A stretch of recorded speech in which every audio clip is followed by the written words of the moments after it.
नमस्कार, मैं चंदन उपाध्याय आप सभी लोगों का बहुत बहुत स्वागत एवं अभिनंदन करता हूं आपके अपने YouTube चैनल साइकोलॉजी वाले गुरुजी में। आज हम लोग अपने इस क्लास में मनोविज्ञान के जिस महत्वपूर्ण टॉपिक पर बात करने वाले हैं वह है अवधान के निर्धारक या अवधान की दशाएं या अवधान को प्रभावित करने वाले कारक। इसके पहले क्लास में हम लोगों ने अवधान का अर्थ, परिभाषा एवं अवधान के प्रकार के बारे में जाना था। अगर आपने उस वीडियो को नहीं देखा है तो आप चैनल पर विजिट करके उस वीडियो को देख सकते हैं। आज हम अवधान के बारे में बात करेंगे। अवधान, जिसको हम ध्यान भी कहते हैं, किसी व्यक्ति का किसी उद्दीपक के तरफ कैसे ध्यान जाता है, उसके पीछे क्या कारक होते हैं, क्या दशाएं होते हैं, इसके बारे में हम अध्ययन करेंगे। इसलिए आप लोग वीडियो को पूरा देखिएगा। अगर आप चैनल पर नए हैं तो चैनल को सब्सक्राइब करिए, क्योंकि इस चैनल पे साइकोलॉजी से रिलेटेड तमाम संप्रत्यों के बारे में बहुत ही आसान भाषा में समझाया जाता है। तो आइए क्लास को शुरू करते हैं। अवधान के निर्धारक से तात्पर्य है कि अवधान या ध्यान को प्रभावित करने वाले कारक, ऐसे क्या क्या कारक हैं जो हमारे ध्यान या अवधान को प्रभावित करता है। किसी उद्दीपक के प्रति हमारा ध्यान अवधान को प्रभावित होने में क्या क्या कारक हैं या क्या क्या निर्धारक हैं। तो अवधान या के निर्धारक को दो भागों में बांटा गया है। पहला बाह्य निर्धारक, यानी कि बाह्य निर्धारक से तात्पर्य उस निर्धारक से है जो हमें बाहरी पक्षों से जो है किसी उद्दीपक के प्रति हमारा ध्यान खींचता है या आकर्षित होता है। दूसरा है आंतरिक निर्धारक। आंतरिक निर्धारक क्या है? मतलब आंतरिक निर्धारक किसी उद्दीपक प्रति हमारा ध्यान कैसे चला जाता है, उसके पीछे हमारे अंदर की भी जो निर्धारक होते हैं वो भी महत्वपूर्ण होते हैं। तो हम उस दोनों को बारी बारी से समझेंगे कि ध्यान के बाह्य निर्धारक क्या है, आंतरिक निर्धारक क्या है। तो सबसे पहले हम देखते हैं कि बाह्य निर्धारक क्या है। बाह्य निर्धारक में सबसे पहला है उद्दीपक की तीव्रता। किसी उद्दीपक की जितना ज़्यादा तीव्रता होगी, उस उद्दीपक की तरफ कोई व्यक्ति उतनी ही ज़्यादा तेज़ से जो है खींचा चला जाएगा, उतनी ही तेज़ से उस उद्दीपक की तरफ ध्यान देगा। जैसे कि आपके शरीर में अगर पैर की उंगली में तेज दर्द है तो आपका ध्यान क्या है, उस तरफ चला जाता है। तो इसे उद्दीपक की तीव्रता कहते हैं। दूसरा उद्दीपक की अवधि। अवधि मतलब समय से है। कोई उद्दीपक आपके सामने जितना देर तक उपस्थित होगा, आपका ध्यान उस पर उतना ही ज़्यादा जाने का चांस होगा।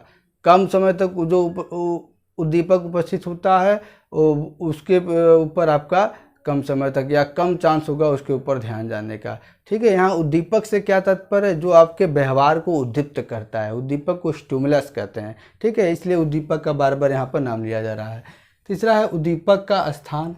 उद्दीपक का स्थान भी जो है हमारे ध्यान को प्रभावित करने में बहुत ही महत्वपूर्ण भूमिका निभाता है। उद्दीपक के स्थान से तात्पर्य यह है कि जो उद्दीपक आपके सामने होती है उसकी तरफ आपका ध्यान जल्दी जाता है, और जो उद्दीपक आपके सामने नहीं होती है उसकी तरफ आपका ध्यान जल्दी नहीं जाता है। और विभिन्न अनुसंधानों से पता चला है कि बाईं तरफ के अपेक्षा दाईं तरफ की वस्तुओं पर ध्यान जल्दी जाता है। ठीक है। तो ये उद्दीपक का स्थान। उद्दीपक का आकार क्या है? साइज भी मैटर करता है। जो उद्दीपक देखने में बड़ी होती है उस तरफ हमारा ध्यान जल्दी जाता है, जो उद्दीपक देखने में छोटी होती है उस तरफ हमारा ध्यान कम जाता है या बहुत देर में जाता है। जैसे कि तमाम छोटे वस्तु रखें, उसके बीच एक बड़ा सा वस्तु रख दे तो उस तरफ हमारा ध्यान पहले जाएगा। उद्दीपक की पुनरावृत्ति। जो उद्दीपक हमारे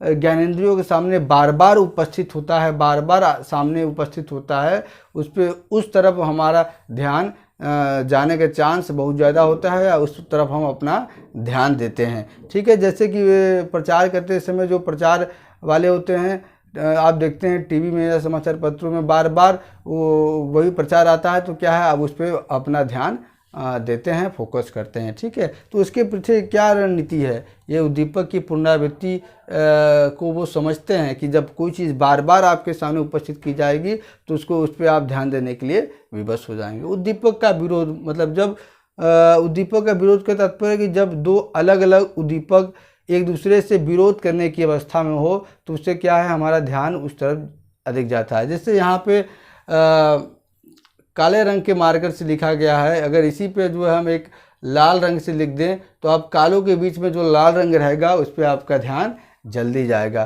तो इसे क्या कहा जाता है, उद्दीपक का विरोध कहा जाता है। जैसे समाचार पत्र है, काले हेडिंग में इसके काले रंग में हेडिंग लिखा है, उसके बीच के अगर लाल रंग से लिख दिया गया तो उस पर आपका ध्यान ज़्यादा जाता है। तो ये विरोध हो गया। उद्दीपक की गति भी अवधान को निर्धारित करने में बहुत ही महत्वपूर्ण भूमिका निभाती है। यानी कि जो वस्तु गतिशील होती है उस पर हमारा ध्यान जल्दी जाता है, उसके अपेक्षाकृत जो वस्तु रुकी हुई है उस पर हमारा ध्यान जल्दी नहीं जाता। जैसे रुकी हुई ट्रेन की अपेक्षा चलती हुई ट्रेन की पे हमारा ध्यान जल्दी जाने का चांस रहता है। उद्दीपक की नवीनता, जो वस्तु नई है उस तरफ हमारा ध्यान जल्दी जाने का चांस होता है, जो वस्तु नई नहीं है उस तरफ हमारा ध्यान जाने का चांस जल्दी नहीं होता है। ठीक, उद्दीपक में परिवर्तन, उद्दीपक का परिवर्तन क्या है, उद्दीपक में परिवर्तन भी होता है तो क्या होता है, वो भी जो है अवधान को या ध्यान को खींचने में महत्वपूर्ण भूमिका निभाता है।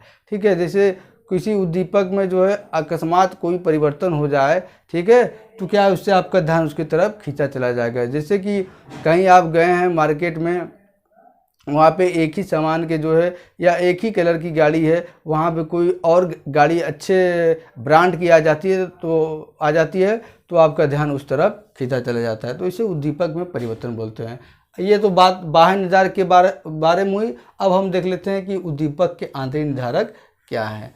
सबसे पहला आवश्यकता उद्दीपक को अवधान को निर्धारित करने में बहुत ही महत्वपूर्ण भूमिका निभाता है। कैसे, जिस व्यक्ति की जो आवश्यकता होगी उस हिसाब से उन्हीं उद्दीपकों पर उस व्यक्ति का ध्यान जाएगा। जैसे एक भूखा व्यक्ति है तो उसकी आवश्यकता क्या है, भोजन है, तो कहीं भी जाएगा तो भोजन की जो वस्तुएं होंगी उस पर ध्यान उसका जल्दी जाएगा। तो ये आवश्यकता है। दूसरा अभिरुचि, पसंद, इंटरेस्ट के हिसाब से भी आपका ध्यान उस उद्दीपक की तरफ ज़्यादा जाता है जिसे आप पसंद करते हैं। ठीक है, जैसे कि आप कपड़ों में किसी विशेष कलर के कपड़े को आप पसंद करते हैं, तो आप बाज़ार में गए, उस कलर के कपड़े आपको दिखे तो क्या है कि आप जो है उस पर आपका ध्यान जल्दी जाएगा। कहने के तात्पर्य है जिज्ञासु होना या व्यक्ति के अंदर उत्सुकता का गुण पाया जाना एक विशेष प्रकार का गुण है। आप जिज्ञासा के कारण भी आपका ध्यान उस उद्दीपक की तरफ खींचा जाता है। जैसे आप मान लीजिए राजनीति में जिज्ञासा रखते हैं या उसकी तरफ जानने के इच्छुक है तो आपका ध्यान राजनीति की बातों पे जाएगा। उसे जिज्ञासा कहते हैं। आपका उद्देश्य भी आपके अवधान को निर्धारित करने में महत्वपूर्ण भूमिका निभाता है। इसलिए कहा जाता है कि अगर आपने एक क्लियर उद्देश्य बना लिया तो उस उद्देश्य के हिसाब से आपका ध्यान उसी तरफ जो है उस लक्ष्य उद्देश्य से संबंधित जितने भी उद्दीपक रहेंगे उस पर जाएंगे। जैसे आपको बनना है टीचर बनना है तो टीचर से रिलेटेड जितनी बातें जहाँ होगी वीडियो है वो आप देखना अधिक प्रेफर करेंगे।